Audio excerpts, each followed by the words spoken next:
You don't even deserve my silence." Those words echoed in Lina's mind the exact moment she saw her husband, Mark, kissing their neighbor in their own kitchen. Not on the lips, no, that would have been too obvious.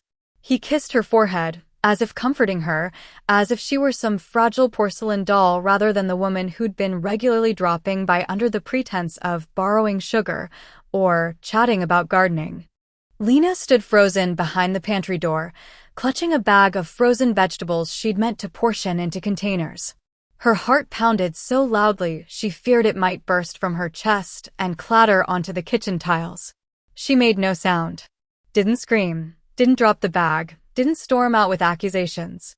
She simply stepped back, slowly, until she reached the bedroom, where she sat on the edge of the bed and buried her face in her hands. One thought looped in her mind: how long has this been going on? Lina and Mark had been married for 12 years. They had 2 children, 9-year-old Sophie and 6-year-old Ben. They lived in a Chicago suburb, in a house with a white picket fence, a lawn Mark meticulously watered every morning like a ritual, and a garden Lina had tried to make bloom, though nothing ever grew. She often joked that she had plant murderer hands, but Mark would always reply, "At least you know how to grow people."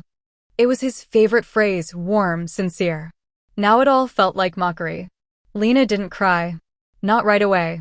The tears came later that night, after the kids were asleep and Mark lay beside her, breathing evenly and peacefully, as if nothing had happened.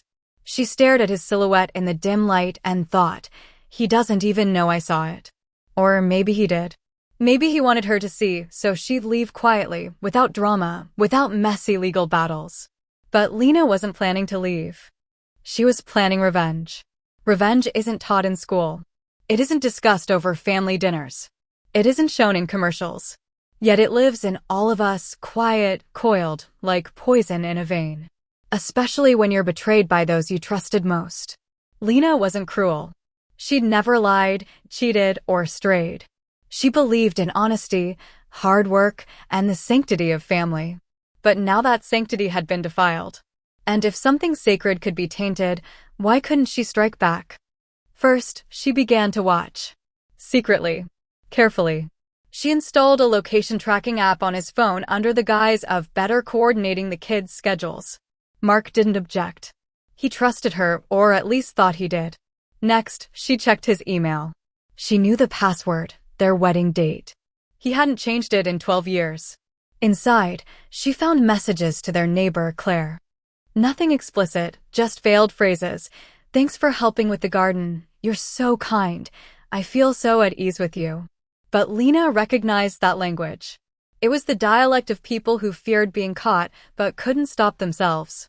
Then she began altering his schedule. She booked him for important meetings on days he usually spent with Claire. She invented family outings, invited relatives, staged surprise dinners. At first, Mark grew irritated, then anxious. He started making excuses. "I just needed time alone. Work's been draining me." Lina nodded, smiled, and said, "Of course, honey. I understand." Then one day she said, "Claire asked again today when you'll be home. She seems really worried about you." Mark paled. His fingers froze over his soup bowl. "What? Why would she ask?"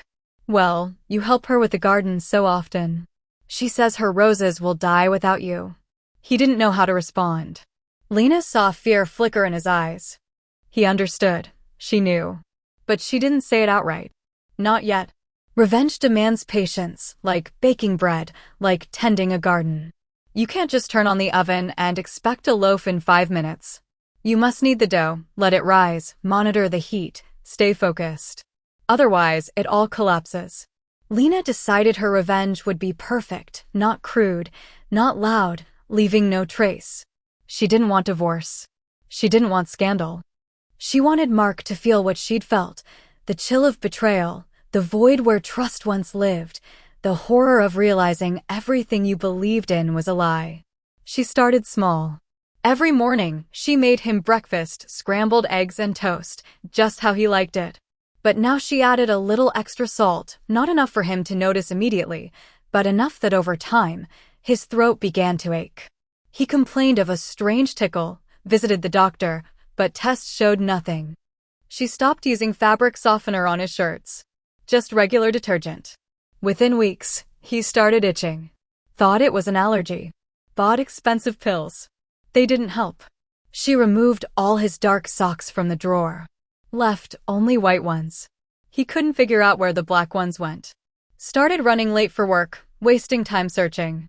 Once showed up at the office in white socks with black shoes. Colleagues laughed behind his back. Lina saw it all. And said nothing. The children sensed the tension. Sophie grew withdrawn. Ben began sleeping poorly. Lina tried to be gentle with them, affectionate, but inside, she burned. She knew that if she snapped now, everything would shatter. So she pretended. Pretended everything was fine. Pretended she still loved him. Then came the day she took the next step. She found a photo in his phone. Nothing explicit, just Claire in the garden, smiling in a dress. On the back, a note, "My spring." Lina printed it, framed it, and placed it on the nightstand. When Mark saw it, he froze. "What is this?" he asked, voice trembling. "Your spring," Lina replied calmly. "That's what you wrote, isn't it?" He didn't know what to say. Reached for the frame, but she blocked his hand. "Don't touch it. It's your gift to me. I want you to see every day what you've lost." "Lina, don't say anything. I don't want your excuses. I want you to feel it." He sat on the edge of the bed, head bowed. For the first time, he looked broken. "I didn't mean to hurt you," he whispered. "You didn't mean to hurt me?" She laughed short, bitter. "You kissed another woman in our kitchen, Mark. Did you think I was blind? Stupid? I don't know what happened. It was just a moment of weakness. A moment of weakness that lasted 6 months?" Her contempt was so sharp he looked away. "You're not weak. You're a coward. You didn't have the courage to tell me you'd fallen out of love. So you chose lies instead."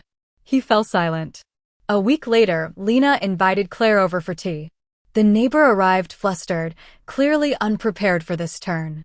Lina greeted her with a smile, offered a seat, poured tea. "I know everything," she said without preamble. Claire turned pale. I didn't. Don't justify yourself. I don't care. I'm not angry with you. You're just a reflection of his weakness. But I want you to understand something." She stood, walked to the closet, and pulled out a folder. Inside were printed messages, screenshots, photos. "I'll send this to your husband if you don't cut all contact with Mark. Forever." Claire trembled. "You wouldn't dare." "I would. And you know why? Because I have nothing left to lose." "But you do." Claire left without a word. Mark tried to talk. Begged for forgiveness. Said he loved her, that it was a mistake, that he wanted to fix things. Lina listened. Nodded. But inside, the pain was gone, replaced by ice. She didn't forgive him. Couldn't. But she didn't leave. Didn't file for divorce. Didn't cause a scene. Instead, she stayed. Continued living with him. Cooked dinner. Helped the kids with homework. Smiled at neighbors. But every night, lying beside him, she thought, "You don't even deserve my silence." And one day, she said it out loud. Mark didn't respond. Just turned toward the wall and closed his eyes. 3 months passed. Mark grew quieter, more withdrawn. He stopped going into the yard. Stopped helping Claire. Stopped smiling. He seemed to wilt, like a plant without sunlight. Lina watched. And knew, her revenge had worked. But deep inside, she felt emptiness. Because revenge isn't victory. It's just a way to convince yourself you're still alive. One morning, Sophie asked, "Mom, why is Dad so sad?" Lina looked at her daughter. In her eyes was worry and pure, unguarded love. In that moment, Lina understood, revenge destroys not only the one you punish. It destroys you too. She didn't forgive Mark. But she chose to try again, not for him, but for the children. For herself. She told him, "We're going to family therapy. If you want to stay, you'll work. If not, leave. But never lie again. Never." Mark agreed. A year passed. They're still together, not because love returned, but because they both realized family isn't just a feeling. It's a choice. Every single day.